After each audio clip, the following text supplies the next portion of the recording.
meron tayong re-referin ulit na electric fan. Yan, so ang problema naman itong electric fan na ito ay maingay. So pero ito naman ay gumagana. So ang main issue niya lang is mukhang bushing lang ang kanyang problema. At ito ay meron siyang konting amoy sunog. Kaya tingnan natin kung gumagana. Tingnan muna natin. So sasaksak ko sa outlet. Ayan o. Yan. Saksak natin. Yan. Saksak na yung outlet. Yan o. Naka-on na yung ating breaker. Ayan o. Ito. O, patay natin. Ayan. Ito yung breaker. On. Ayan. Naka-on na. Tapos hilain natin yung switch. Hilain ko dito. Ayan. Umikot. Pero hindi siya nag-iingay. Kasi yung posisyon niya nakaganyan. Nakapababa. At ito yung malakas pa. Ayan o. Malakas. Number 2. Yung malakas. Number 3. Malakas. Tignan natin kung nagsiswing. Baka ito lang pala sira. Ayan, nagsiswing. Hindi ito yung kanyang problema. Yan, maganda naman ang swing niya eh. So, steady natin. Ayan, so okay ito. Hindi natin ito kailangang galawin. Yung sa gearbox. Patay natin yung breaker. Tapos yun ulit natin. So, yun lang. Ayan o, gumagana naman. So, subukan na natin buksan. Yan, so buksan natin. So, sa tingin ko, bushing ang problema nito. Maluwag na, tingin ko.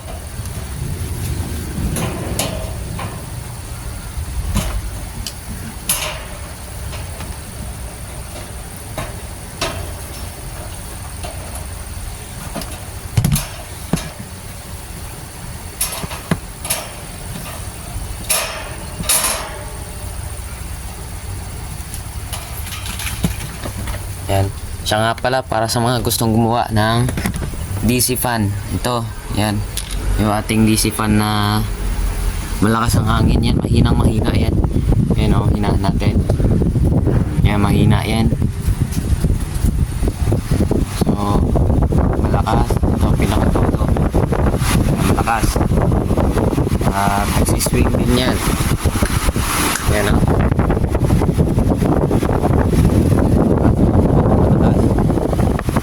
Malakas yan. Yan o. Malakas. So, inaan lang natin. Balik natin sa dati. So, tapos steady natin.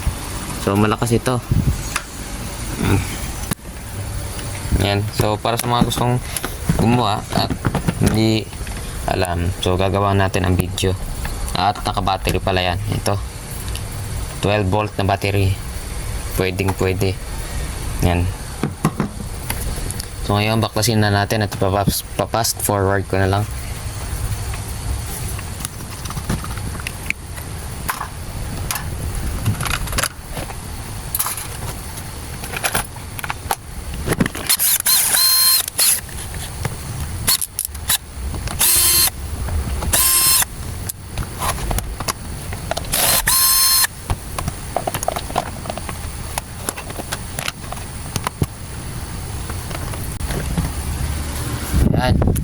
So ito na yung ating motor. So wala pa tayong ilaw eh, kasi kaya medyo mahal pa yan.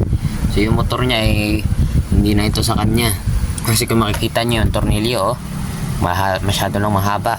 So kung matatandaan nyo yung Hanabishi na lagi nating ginagawa, yung yung banana type yung blade. So ito yon. Pero ngayon sa akin na ito, nangyari kasi nito, pinalitan ko siya ng motor dahil nasunog yung original. Pinalitan ko ng motor ng 3D, pero yung wire niya ay pang standard kasi. Ewan ko, pinalitan ko siya ng wire pang standard kasi yung motor nito ay rewind na talaga, yung pinaka original niya, na rewind na siya. Kaya pinalitan ko siya ng old model to, may pagka old model na motor. Tapos nilinis ko siya, kaso meron na siya kagad na kalawang, pero okay na yan. So i-repairing natin kung kakayanin pa ba. So, at nga pala, meron ako na experience na ganito. Nakailang palit na ako ng busing, pero maluwag pa rin. Maluwag siya kahit pag ginanon ko, maluwag.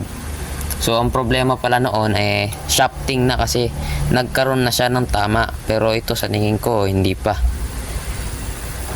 Kagaya nung doon sa may Promac nating electric fan na kulay gray, na akala ko bushing ang problema, yung pala shafting, maluwag na. Kaya yun, so pag magliliha kayo, make sure na yung mababang grit na liha, pantanggal kalawang lang, tapos yung mataas na grit na liha, pantanggal ng groove.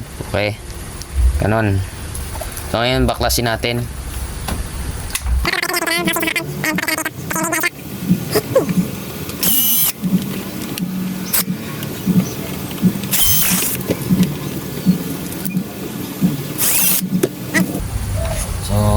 Kapasitor niya, ayan o.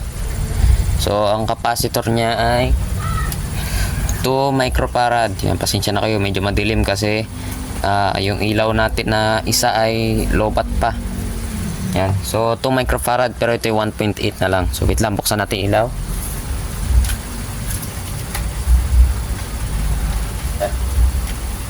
Maliwanag na kaya? Ayun. Hindi pa rin kasyadong kita, pero ito ay okay na. Yan, kunin ko lang yung ilaw ko. Ayan, so meron na tayong ilaw. Ayun, kagwang. Ayun. So ito, so yung motor niya ay maganda, makakapal ang ruedas. Meron pa yan siyang fuse. Yan, so ewan ko lang kung yung motor nito ay talagang galing 3D, dahil yung motor niya ay parang ano na, pang standard. So buksan natin yung motor.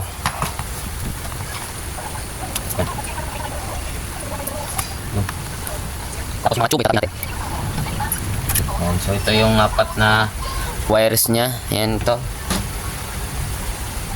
So testerin muna natin kung may naputol ba tayo. Baka mamaya nahatak natin yung wire. So para makasigurado tayo, para hindi tayo kakabahan. Yan, tester natin. Yan, kita ba? Yan. Ilawan natin. Yan, set tayo sa resistance. Ito, resistance. Yan. Huwag tayo ng test prod.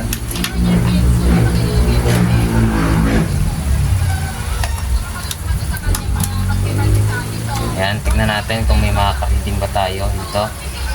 So, ito ay yung common, yung kulay green. Yan.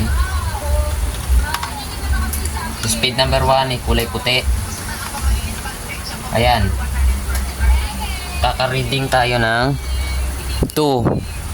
562 ohms. So, good yan. Lang. Yan. I-zoom natin para kitang-kita. Yan. Sa number 1 yan. Sa number 2 naman, number 2 is kulay black. Kulay black. Ayan, 531.5. Ayan, 532. So good. So number 3, 450 ohms. So sa number 1 parang malapit lang Tingnan muna natin. Okay. So okay naman yung mga reading niya. So dito naman tayo sa line capacitor. Sa linya na tayo ng kapasitor. Tignan natin kung may marireading ba tayo. Yun. So, naka-reading tayo ng 0.9, 0.8 kilo ohms. So, pag kilo ohms, ayan ay 830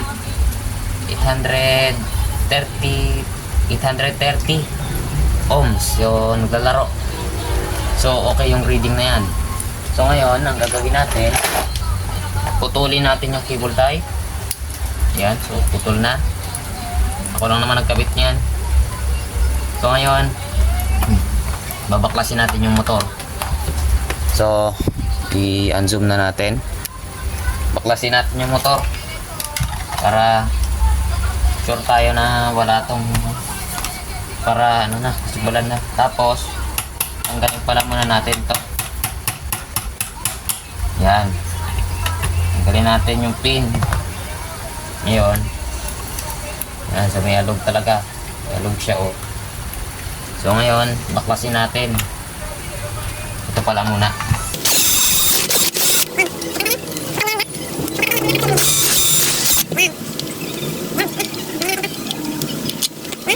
Natin, iyon. So ito na yung kanyang katawan. Tapos itong spring niya, syempre di natin to pwedeng kakalimutan. So ngayon, baklasin na natin yung kanyang motor.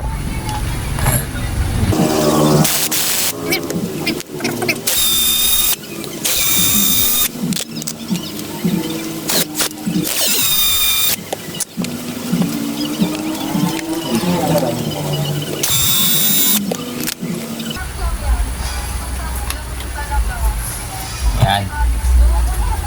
So ito yung kanyang motor. Ayan, so mukhang standard nga ito. Itong motor na ito na nakuha natin. So baka na-convert na ito sa na motor. So ito yung ating standard na motor. Pero 3D talaga to galing eh. Yung wirings niya ay pinalitan ko na dito. Ayan, ito yung ganito. Magaling din yung ano gumawa. Tapos ito original pa yung thermal fuse. Ayan, original pa. So kuha tayo ng basahan.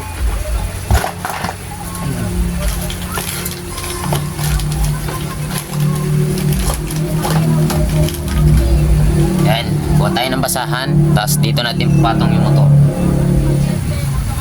Pag sa pagtatanggal ng motor, dahan-dahanin para di tayo makaputol ng motor ng windings. Yan.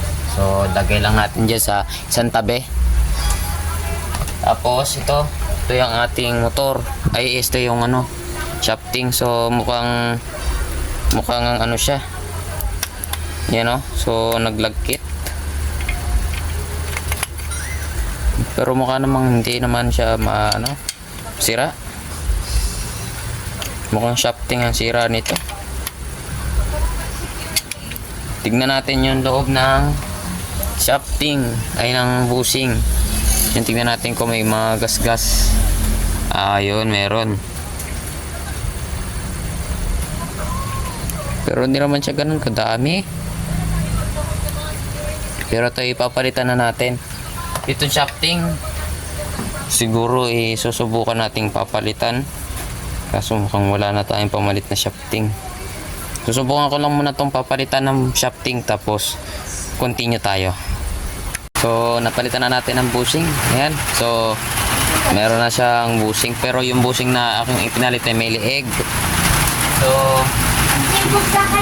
ito yung dating bushing. Ayaw, may matanggal. So ito may liig to. Ayan. So kunin ko lang ilaw ko. Yan. So ito yung ating bushing. Ayan, may liig siya, may liig.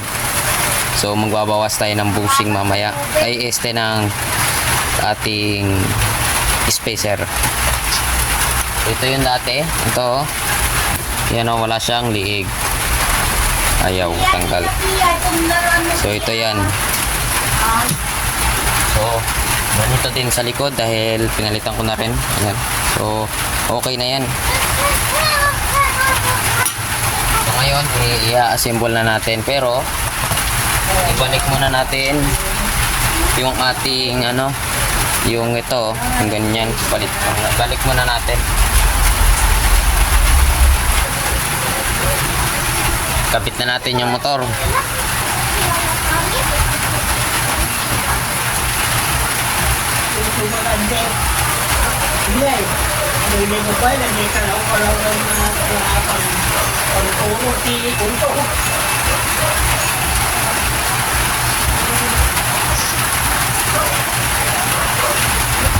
So bago pala natin i-assemble lahat, i-tester muna natin yung capacitor.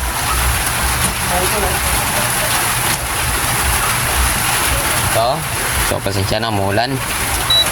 Tester natin yan, capacitance. testerin natin kung gumaganap, kung okay pa ba ito. Para makikita natin kung okay pa. Yan. 1.8 na lang. Pero sa tingin ko ito ay okay pa. Okay pa siguro ito. So hindi muna natin ito papalitan. So ikabit na natin lahat. I-fast forward ko lang ulit. Yan.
Ayan, so na-assemble na natin yung motor.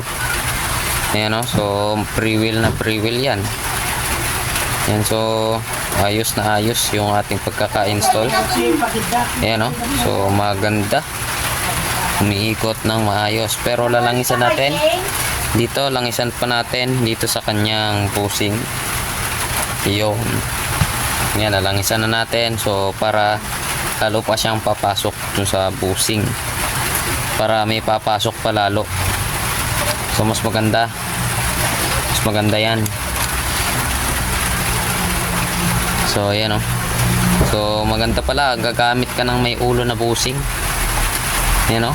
So okay, maayos o. So mas madali siyang iset at mas matigas siya. Ayan o. So maganda, pre-wheel na pre-wheel siya. Ayan, so tapos yung kanyang space parang gapiso lang. So yan ang pinakamagandang space, gapiso. Ayan, so ayan o, makita nyo, may kagwang, may tumatalsik. Ayan o, maganda. So ngayon ibalik natin yung clip. Babalik na natin ito.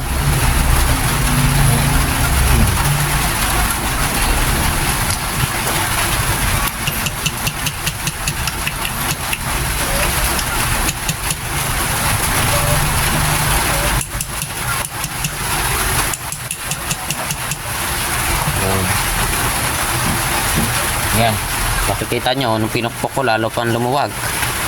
Ayan o, lalong lumuwag. Ayan, tapos napakaganda na ng ano. Ayan o, pre-wheel na pre-wheel. Tapos wala na yung alog. Ayan. Ayan, tapos nagbawas tayo ng spacer at naglagay tayo ng cooling fan spacer sa likod. So dalawa na silang may pang cooling fan. Ayan, pa pre-wheel o. Ayan, so yan ang pinakamagandang pre-wheeling. Ayan, kaso may tubig na total 6 taas ko. Ayan. Ayan, so na-align na. Nahirapan ako i-align. Na-align ko pa yung gearbox at napakahirap. So kasi may higpit siya. So ngayon maluwag na at nagsiswing yan, no? Ayan, gumagalaw yung kanyang leeg. Ayan. So maluwag na rin siya. Ayan, no? So pag nilagay ko kasi ito, umihigpit siya, kaya ayan, in-adjust ko lang. Ayan, no? Napakaganda. Umiikot na yung kanyang gearbox. Ayan, umiikot. Ayan. Very good.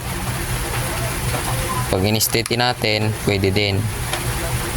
Ayan, sumaluwag lalo. Maganda. So, ngayon, ikabit na natin to.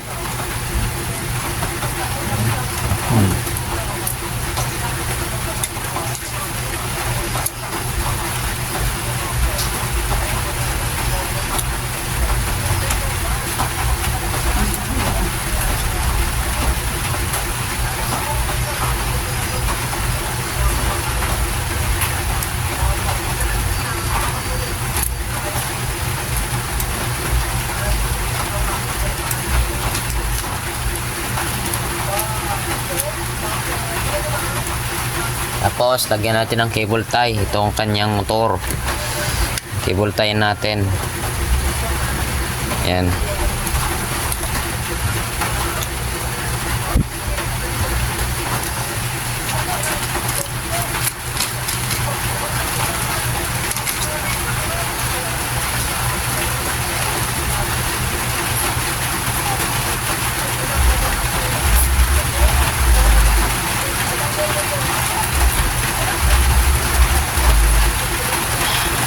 Yan.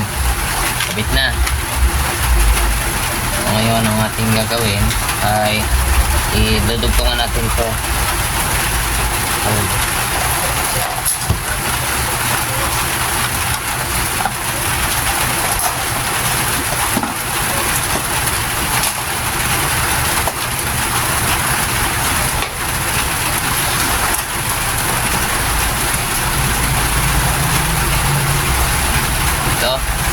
Siguro okay na itong pandugtong. Ayan, no? So maliit din to, pero siguro okay na ito.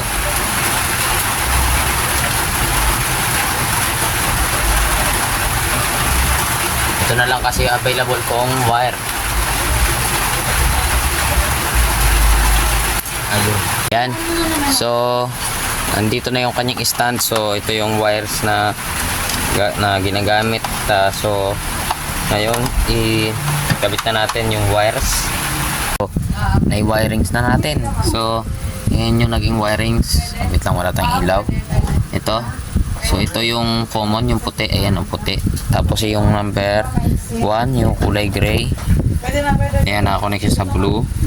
Number 2, nakakonect siya sa green. Ayan, sa gitna. Ito. Yan. Tapos yung number 3 natin, ito yung tube na ito. Ayan, yan yung number 3. So, okay. So, subukan natin. Ikabit na yung kapasitor. So, ito yung, ay, kagwang. So, itong ano nito, yung kapasitor nito, ipapalitan ko na ng 2UF. Pangit daw sa'yo eh. Balik na natin yung kanyang cover. Say. Pangit. Mamaya na pag-uwi ko. Ano pag-uwi? Alas 7 pa akong titin. Alas 7. Bagay. Para sa akin. Bagay.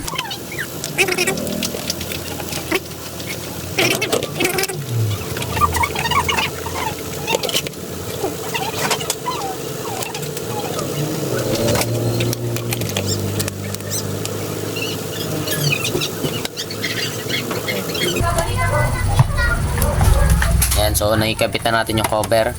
Ito naman ang susunod natin, palitan natin ng kapasitor. Palitan natin ito. Yan, so dahil may wire na yun, yung ating kapasitor ni papalit, tatanggalin na natin ito. Itong wire na kinabit ko sa kanya. Palitan natin. Ayun. Tapos tester ulit natin. I-tester ko ito. Yan, so ito ba? Ayan. So tester natin. Ayun, mayroon. So good yung motor. Palitan natin ang kapasitor. Asan yung ating kapasitor? Wala. Ito. Kuha tayo dito sa kapasitor. Ito. Marami tayong kapasitor dito. Ito yung 2UF. Ito. So ito ipalit natin. Kain ka Madami tayong capacitor. You know, dami. nga. Hanggang tumaganda na. Isip ba lang ako?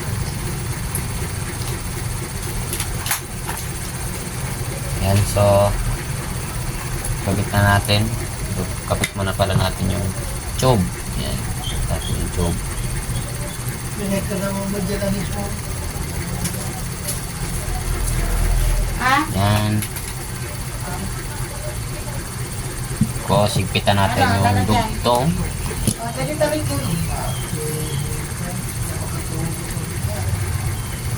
Yan. Tapos ito, kabit natin yung tube. Yan. So, nakabit na yung capacitor. Ay, kagwang. Yung kabit na. Ayan o. Yan. So, i-testing natin kung gagana ba siya. I-testingin natin. Saksak natin sa ating test valve. On natin yung breaker. Ayan o. On natin yung breaker. Itong maliit. Ayan. Ka-on na. Ayun, gumagana. So, subukan natin i-on. Ayan. May ikot to. Ayan, umikot. Malakas yan. Naka-test valve lang tayo. Ayan o. Ayan, lakas. So, gumagana.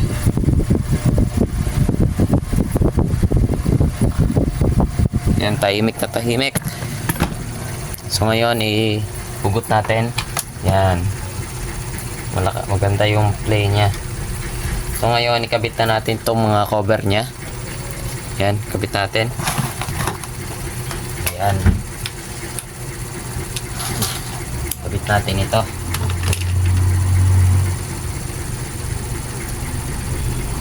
Hindi pangit yung printer. Hindi pula. So, kabit na natin ito. Diba? Yan. Kabitan natin ng housing.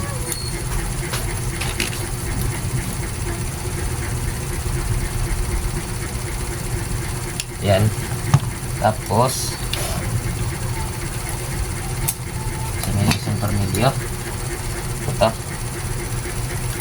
Yan.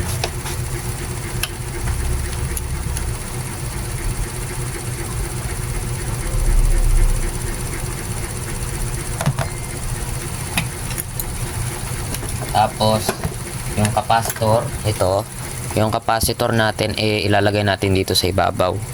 Or pwede rin naman nakakabit siya dito. Ganyan siya. Pero mas maganda, ilalagay natin siya dito. So yan, lagyan na natin.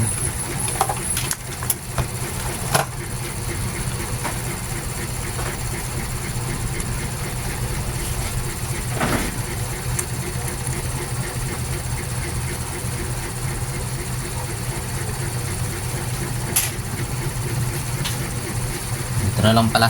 So masyado kasi maiksi yung wire.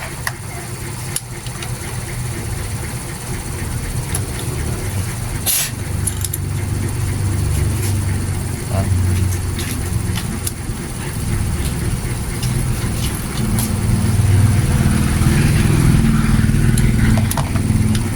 Yan. Tapos i-cable tie natin yung mga wire. So yung mga wire niya i-cable tie natin dito sa kanyang malaking wire. Cable tie natin. Cable tie natin. Dito tayo sa ilalim.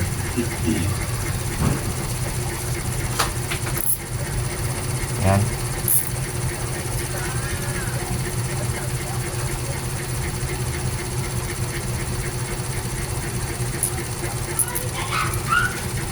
Yan. Tapos natin, cable tie. Putulin na natin.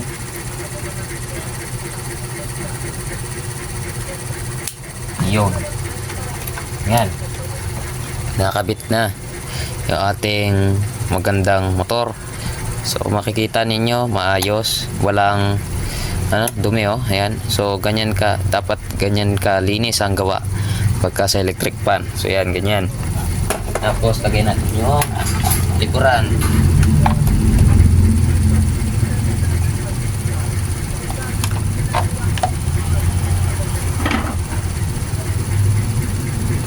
Ayan, so nai-repair na natin.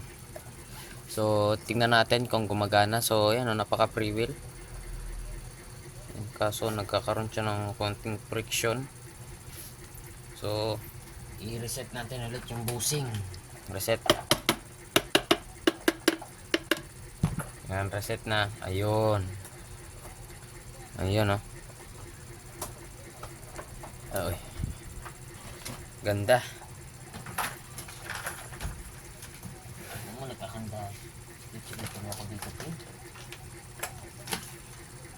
Ayan, so napaka free wheel niya. Ayan, ayan na naman. Ayan. Ayan, napaka free wheel,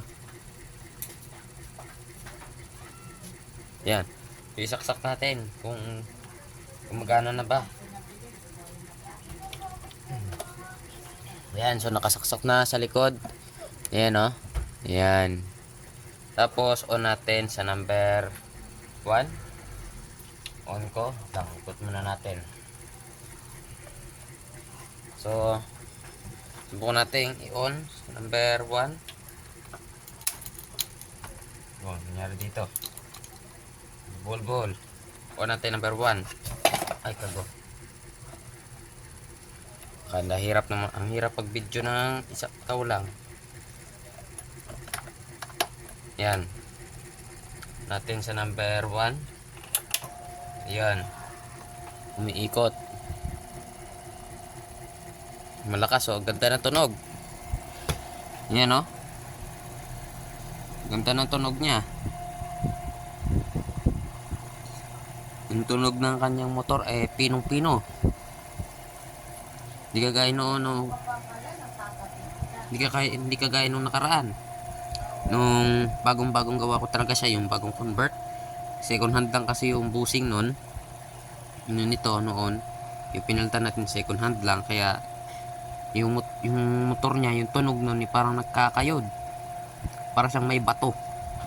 Pero di naman ganun ka Yan, so napakaganda ng tunog, Number 1 pa lang yan at napakalakas. Yan. Yan, maganda. So malakas yan. 2UF na yung kanyang capacitor. 2UF pa rin naman yun. Yan, pakalakas. Pigilan ko. Yan. Ayaw mapigilan. Ayan, ayaw. Init sa kamay. Reko. So ayos. Yan. So i-assemble ko lang to at yan na muna kayo. So ayan. So kung makikita nyo, kung nakikita ba, kita ba ang ating electric pan. So ayan, tignan muna natin kung kita. Ayan, so kita. So i-testingin natin yung electric pan kung gumagana. Saksak lang natin ito sa outlet. Ayan, saksak na. So ngayon ay uun natin number 1. Ayan. Ayan. Iikot na.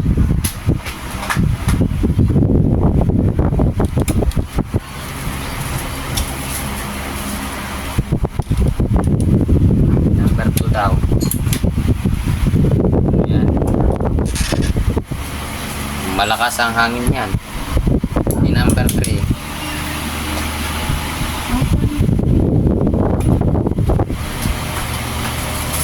Yan.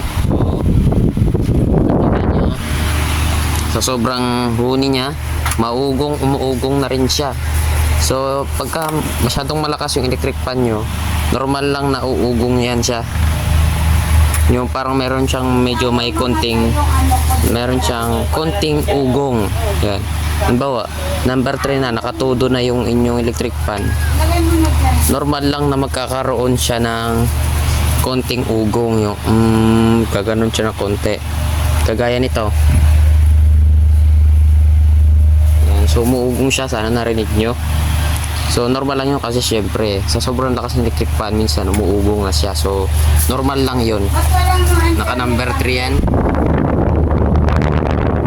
Naka number 3. So yan. So okay na. So sana may natutunan kayo. Yan.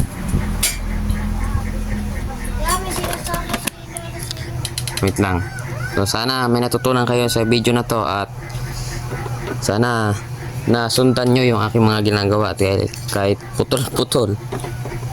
So yan. So maraming salamat sa panonood ng video na to at kita-kita tayo sa next video.